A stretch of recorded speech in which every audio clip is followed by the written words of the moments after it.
as long as you're getting offers on your house, it means it's like people are interested. So there's not something that's like unsaleable in the house. There's nothing crazy. What's one mistake sellers make when they get a lowball offer? Especially when there's a lowball offer, would you recommend putting in a buyer's letter in a lowball offer?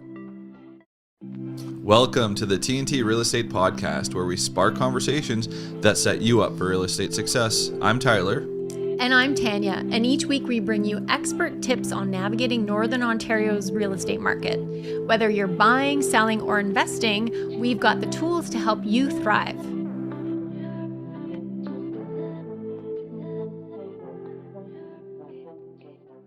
Welcome to the TNT Podcast, where we unpack real estate trends with a northern lens. I'm Tanya Vandenberg, and I'm joined by my partner, Tyler Perroni. Tyler, how was your weekend?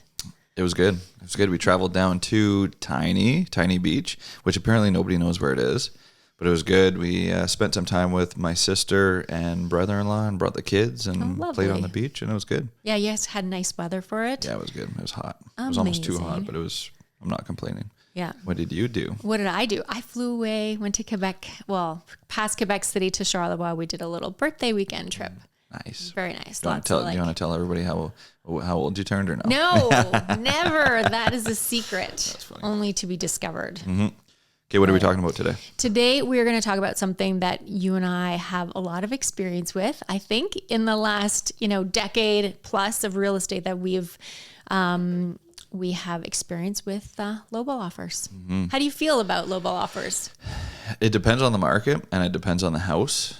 I'm not opposed to a good lowball offer, but it's got to actually make sense, which I think is what we're going to talk about today. It's kind of funny. I think there's probably some agents who have been licensed in the last couple of years that probably haven't even experienced lowball offers being on the buy side or the sell side, because it has been one of those markets where things tend to sell very close to the list price, right? I mean, we were doing the list price to sale price ratio in our weekly meeting, and what was it at, 103%? 104%. 104% of list price. So lowball offers are not that common in the last couple of years, but certainly you and I have a lot of experience. I mean, I feel like in the last 5 years since the craziness started, it's like a lowball offer is almost asking price.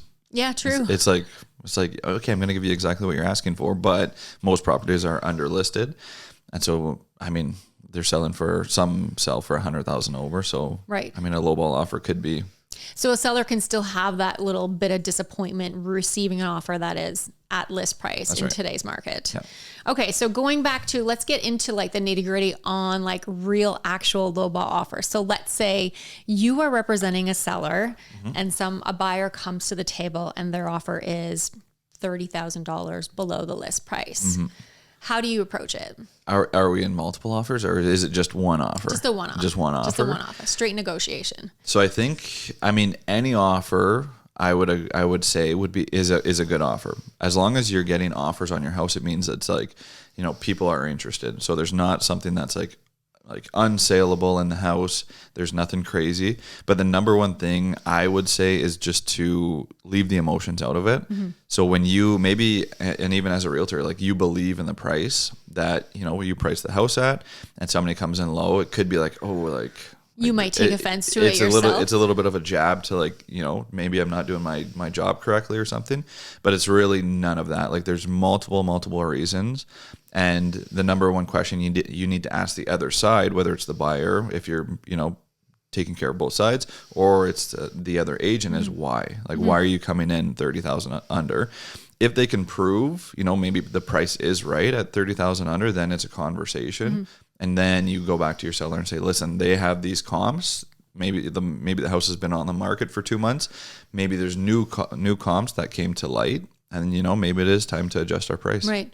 And sometimes what you can ask as well as the listing agent is you can just go back to that other agent and ask them, or maybe state it a bit more point fact, say, I see that you're working within some tight budget constraints here.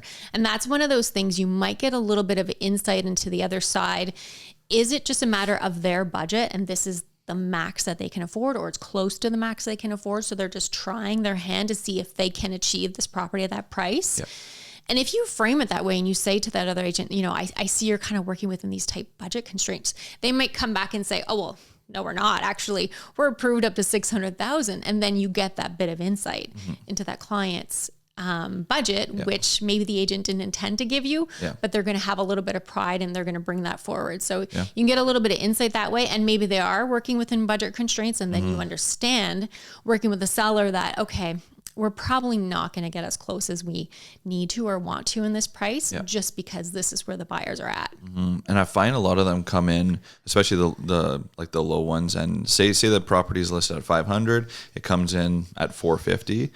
And, I've been in the scenario, even with my buyers, that they're like, you know what, the house might be worth 500, but then I also have to build a garage, or I also have to build a deck, and I have to do the carpet, and I have to do the furnace, and et cetera, et cetera. So the house, even though all the other houses are the same, it's in their mind that, it's not worth it to them because they have to put in an extra 50,000 once they come in, which is not necessarily the seller's problem because other houses are selling for a similar price.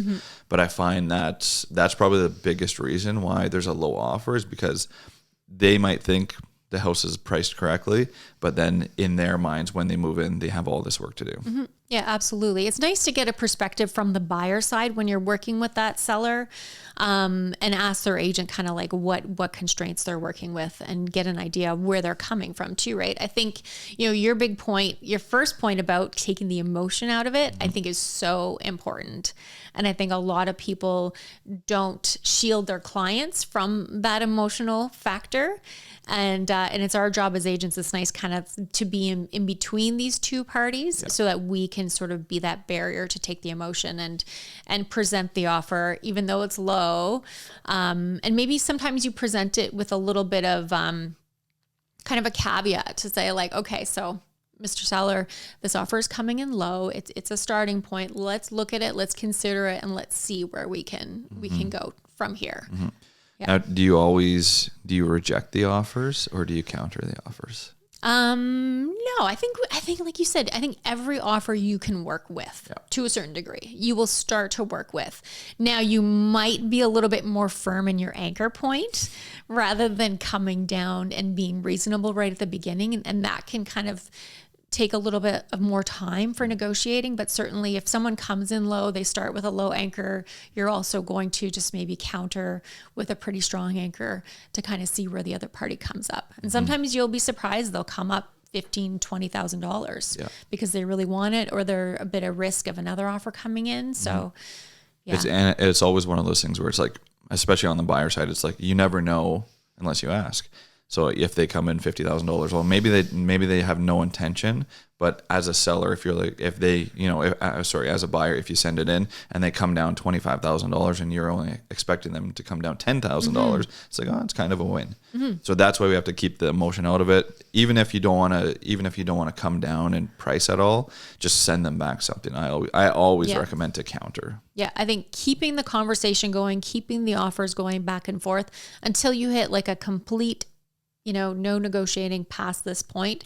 And sometimes it's not just about price. Sometimes it's about conditions or closing date and other factors that are important to a seller or a buyer.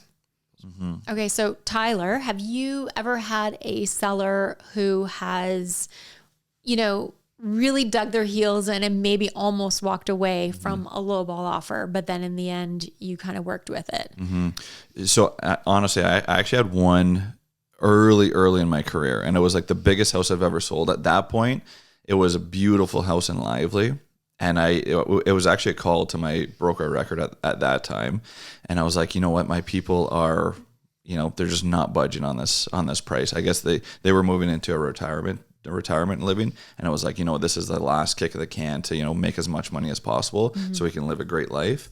And so I called the broker record, he said, send the other, because I told him who the agent was, so, bring that person in and actually have a sit down conversation. So it's almost like a presented. We countered back and forth a few times, but he's like, bring them in for this round. I was like, okay. So I invited him I called my client, said, you know what, let's just sit down. Let's have a meeting of the minds and let's see what we can do. So he came in, he had his kind of presentation ready, had the comps ready. We had a good chat. We were probably there for an hour and a half, just kind of chatting back and forth, building rapport.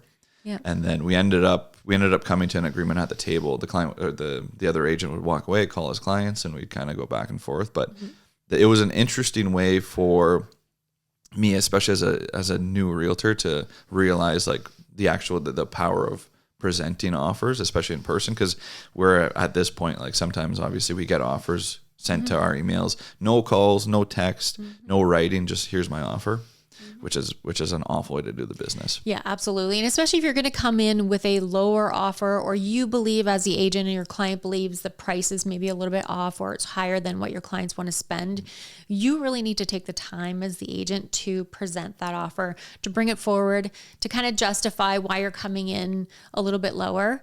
So maybe we can talk about the other side. So presenting low offers without killing a deal. So you have a client, let's say, for example, that wants to come in $50,000 under the list price of a currently listed property. Maybe the property's been on the market for 2 weeks, hasn't been on super long. How do you start that conversation and present the offer? So there's multiple ways to do it, but I think it's definitely just about presenting the offer with, factual information about why you're actually doing this. So if you can say, let's go back to the house that was listed at $500,000. If you can prove that the neighbor's house or a couple of houses around, very similar houses, sold for $475,000, you bring those comparables in a way, present them to the seller if you're in person, or you can obviously write the email and say, this is why we're doing this. But you have to have some sort of basis behind it. It can't just be like I feel like offering you $450,000 and this is our offer. And sometimes it is like that. But others it's, this is why we think this way. These are the different upgrades that we're going to make to the house to bring it up to a $500,000 level. And it's just, you need to have, a factual basis behind it. Yeah. So you have to explain why you're coming in this low and to frame it so that they can understand it's not just, willy-nilly throwing an offer out there to see how low you'll go. Yeah. I like to sort of try to frame it a little bit to get people's defenses down, I think is a bit important. So it's funny, early in my career, I found there were some of those top producing team agents who would throw you an offer and be like, this is the best offer you're ever going to get. Your place is awful and you'll be lucky if my client, buys this property. And that was the absolute wrong way to frame it. That was the wrong way to frame it. They would try to push you into taking this offer or telling your client that this is the best they're ever going to get. And immediately what do? Is you get your backup. Yeah. You get your defenses up and you're like, hell no, I'm not going to do this. Or you then have to justify this is why we're priced this way. Yeah. So instead I find to bring the defenses down and to say, look, I'm really sorry. This is where we're coming in. We understand where you're at 500. My client's been looking for quite a while. They are under a bit of a budget constraint, but they want to bring it up to this sort of standard. And these are the comparables that we're kind of looking at. We understand they've sold and, we don't have those opportunities anymore, but just so you understand where we're coming from. And to sort of soften it so that they bring their defenses down and they understand that you're coming forward with a genuine offer. You're committed to moving forward with it, but you're not putting a lot of pressure on. And I find sometimes even just giving the seller more time to consider a lowball offer really helps them sort of come to terms, and they sleep on it. They think about it. They mull it over. You send them the data, the comps, and they'll start to sort of think about things a little bit, right? Yeah, absolutely. Yeah, I guess the wrong way to send in a lowball offer is with a 3-hour irrevocable. Yeah. Where it's here's my lowball offer, and you also have zero time to think about it. Yeah, exactly. So if you actually want to, do the right thing, and if you're sending, especially in this market where it's a little bit hotter, and chances are there might be multiple offers, if you're so confident that the house is going to sell under what they're asking, give them 3 days. Yeah. And if there is another offer that comes in, you might be wrong. Yeah, you might be wrong, or the other offer might be low as well, and your offer might be more attractive. That's right. Yeah, that's right. Yeah, so definitely think that it's important to, look at the situation, and when you apply pressure tactics, it usually backfires. Unless you go in with a really clean, high offer, it doesn't often work out. So, and I think just to kind of turn sideways here for a second, I think it also depends on the client that's, sitting across from the negotiation table. So when you're I guess a tip for the realtors is just pick up the phone, call the other agent and say, what kind of clients do you have? Are they they're going to get a reasonable offer and they might think about it, and they don't want to do this back and forth stuff. Like they might be crazy busy people, or they're just not that kind of, in the DISC personality test, they might just not be that person. Or are they willing to come down a little bit, but they're going to want the back and forth. They're going to want to play the game. And sometimes the listing agents don't know that, and sometimes they do. But it's always an important question to ask.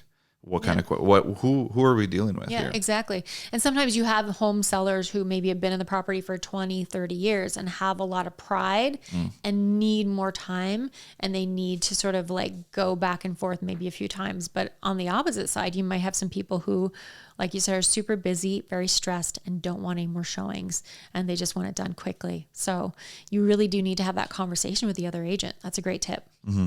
So do you, especially when there's a lowball offer, would you recommend putting in like a buyer letter? Like I know we're seeing more of it in competition, where it's like, this is what we're offering. We want to live in your house. We want to raise our kids, whatever it is. We want it's close to the dog park, whatever it is. But would you recommend putting a buyer's letter in a lowball offer? No. I say no. I say no, because your client especially. So it's fine if the agent, I think, writes a little email blurb, let's say, and you qualify, why is your client coming in at this price? What are they intending to do with the property? Maybe, like you said, there's a garage that needs to, happen in order for it to fit their needs. You can say those things and take the emotion out of it and present it on a practical level. When you have a letter that comes directly from a buyer, unfortunately, I think it sometimes, especially if you're trying to get a low price, it conveys too much emotion, and your client might give away their hand, right? They may say, how much they dream about this property, and they may end up paying more because they've told the seller how much they love it and how much it means to them. That's an interesting thought. Yeah. I think it's important to keep it practical, keep it to the facts. Yeah, that's cool. So what about when you're working with like an investor? Obviously, I mean, investors, it's mostly about money. The emotion's kind of gone for the most part. But when you're, presenting a lowball offer, do you think it's best that, you present it in a way like, we're going to do an inspection on this property, but we're not going to nitpick all the details, like and I guess you can kind of flip that to a single family house as well. So like, this is our offer, but don't worry, like we're going to do the inspection. But if there's, if your bathroom plug-in isn't GFCI'd, like we're not going to nitpick that. Yeah. I definitely think if you're coming in as an investor, maybe investor to investor, right? And you're presenting a low offer, you have that's additional information. It's the context behind it as well, to say, look, we understand there could be these issues. It's hard to say that though without insulting the homeowner or even, the property owner. We know your electrical panel is, fuses, and it's not breakers. It's hard to present that information without insulting somebody. So I think it's a bit tricky, but like you said though, I think it isn't a good tactic if you can say, we're coming in low, but we're not going to nitpick. We're willing to overlook a lot of these things, right? We just want to make sure the house is still standing. Yeah. Okay. Couple quick questions for you. Okay. What's one mistake sellers make when they get a lowball offer?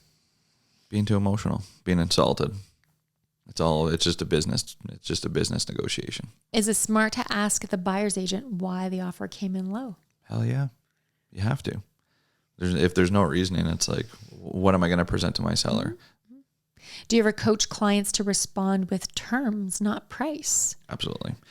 And I guess I'm going to expand on this a little bit, but you need to realize what the motivation is. Even if you're on the listing side and you're dealing with your sellers, you have to understand what their motivation to sell this property is. Maybe they need to move to Australia in 30 days. So it's like, you know what, we'll take a lower price, but you need to close way quicker than your 3-month closing, whatever it is.